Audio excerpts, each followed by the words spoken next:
So if you like bass, most people will usually point you to Beats by Dre. But what if you also want your music to sound good? Anywho, Sony just released the XB41 Bluetooth speaker, so we're gonna review the XB40. But if the new one is the XB41, why are you looking at the older model? Well, now that the XB41 is out, we realized that we never checked out the XB40, and if you think that we're reviewing the XB40 now just because we missed it when it first came out, you're only half right. The other reason is that now that the XB41 is out, this guy got a price cut.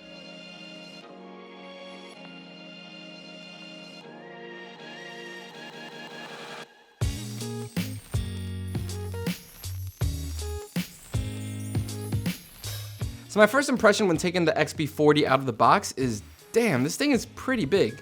I was expecting more along the lines of the Flip series from JBL, but it ended up being more like the Extreme, though this one is definitely more parallelogram-ish than the Charge, which is cylindrical. If you're looking for something lightweight and easy to bring with you on your next hike, this might not be for you, as it has a mass of about 1,428 grams.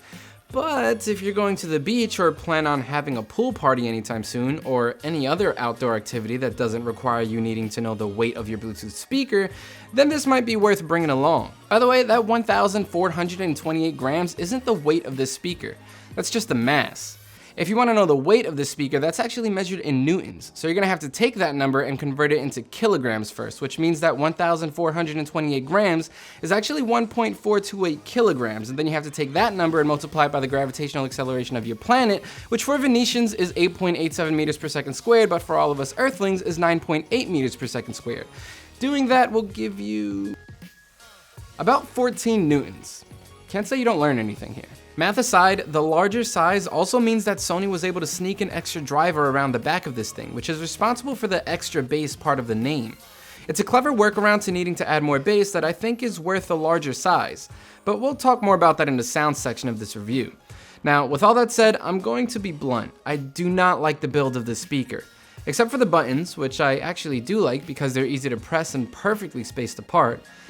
And I guess the IPX5 build is pretty nice because we all have that cousin that spills one too many drinks. But besides those two aspects, this entire thing is a matte plastic fingerprint magnet that looks like it was made in the 80s and not in a good way. So this speaker is really slippery and it doesn't really have a good grip unless you hold it from this weird textured plastic on the side. On the front you have a grill that's pretty see-through so you can see the drivers behind them, and thankfully this is a color changing speaker because my millennial mind gets bored of black on black. I do think that they went a little overboard though. The gradual gradient of colors around the speaker is fine, and I'm even okay with the tiny lights that illuminate the drivers to the beat of the bass. It's the flashing lights on the side that make it seem like just a bit too much for me, especially since they seem to have no rhyme or reason to what makes them flash. Sometimes they light up to the beat and sometimes they don't. Turning the speaker around, on the back is where you'll find a flap that exposes all of the inputs for the speaker, which actually segues perfectly into the next section, connectivity. So the Sony SRS-XB40 is rocking Bluetooth 4.2, which means that as long as I stayed within the range of about 30 feet, I didn't really have any issues. On top of that, the speaker has NFC, which if you have a relatively new Android phone, you should have built in as well. So you could just tap your phone to the NFC logo on top of the speaker and pair it pretty quickly. Now, if you have iOS, don't worry, you'll just have to go through Bluetooth settings. It's fine. Now, because this is Sony we're talking about, you get the LDAC codec, which can stream data at speeds up to 990 kilobytes per second if you have a compatible device. This is good news if you're one of the 3 people with a Sony phone. Zing! I'm on a roll. Anyway, if you have a Sony phone, this is good news for you because LDAC is pretty much built into all Sony phones. But for the rest of us, the absence of Qualcomm's aptX or aptX HD is kind of a bummer.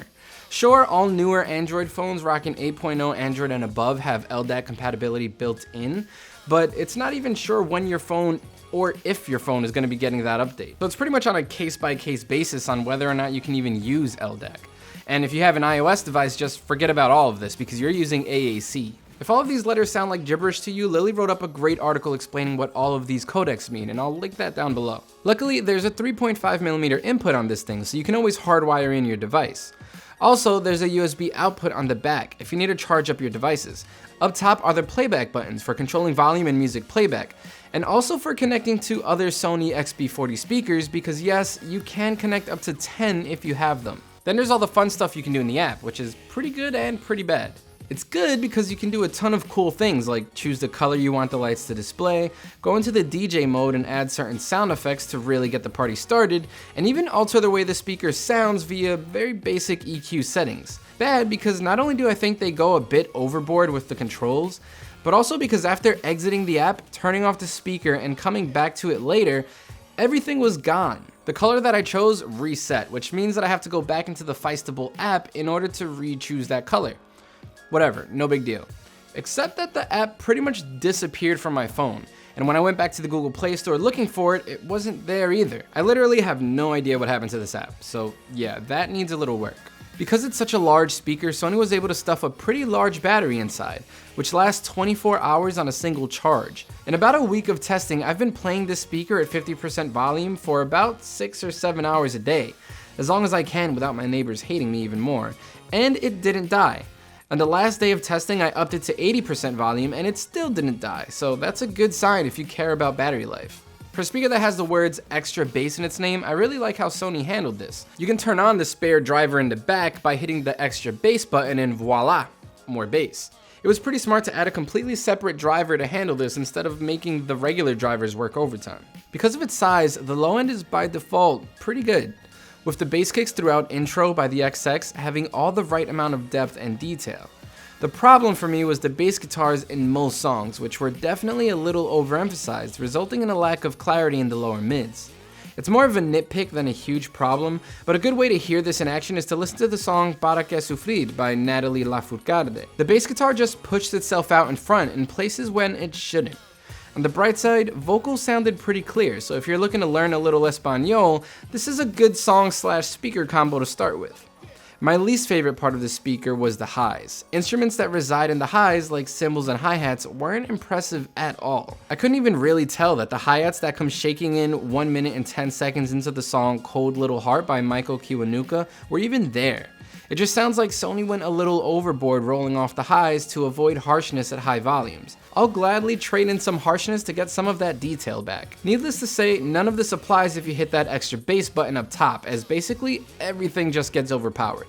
But hey, you're probably not looking for pristine audio quality if you're hitting that extra bass button anyway. So yeah, the XB40 is a pretty good speaker and I actually do like it. But at $249, I wouldn't say it's a must-have. It's just a little too pricey for me. But now that the new one is out, you could find this guy for well under $200, which is definitely worth it to me. So if you want to hold out on the XB40 and see what the XB41 has to offer, I'm about to start working on this review as soon as I stop recording this one. I haven't even turned this on yet because I don't want it to color my thoughts on the XB40. So if you do want to see the XB41 review, make sure to subscribe, hit the bell, do the comment thing, like some stuff, I don't know, whatever YouTubers say to make sure you don't forget about them. I'll see you in the XB41 review. You're still here? It's a little weird. Sure you don't want to go somewhere else? You could click another video.